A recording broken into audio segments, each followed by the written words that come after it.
We're just getting news from the Rhode Island Department of Health confirming that the first death has now occurred as a result of enterovirus 68, this outbreak that we've been reporting on for weeks. Apparently this is a child, and this death apparently happening last week. I want to bring in Dr. Tim Lipkin and also Sanjay Gupta, who are still with me. Sanjay, I'll just turn that over to you for a moment, because up until now, I think most of us were under the understanding that it wasn't necessarily a lethal virus, that you could beat this, and now we're hearing about a child dying.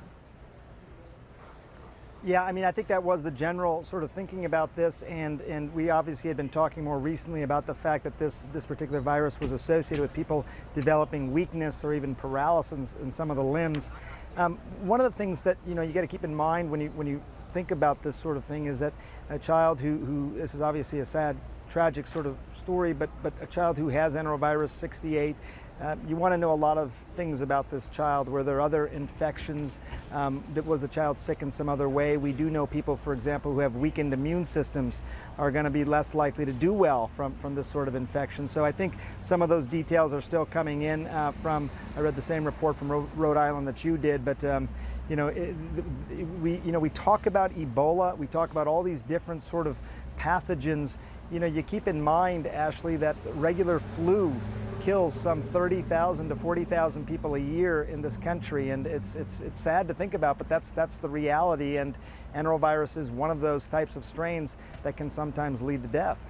And Dr. Lipkin, I think that the Rhode Island Department of Health is also releasing that this child apparently was also afflicted with a staph infection. Does that make a lot of sense to you, reading that? It does make sense. Enterovirus 68 has been spreading rapidly around the world. We began detecting it in some of the work we do in foreign countries 2-3 years ago. And there have been large outbreaks now, and of course there's one in Colorado. Leading to death, though? Not leading to death, but whenever anybody is compromised, as Sanjay has said, as a result of an infection of this sort, maybe the child was on a respirator, had a secondary infection with Staphylococcus, it could easily account for this sort of an outcome.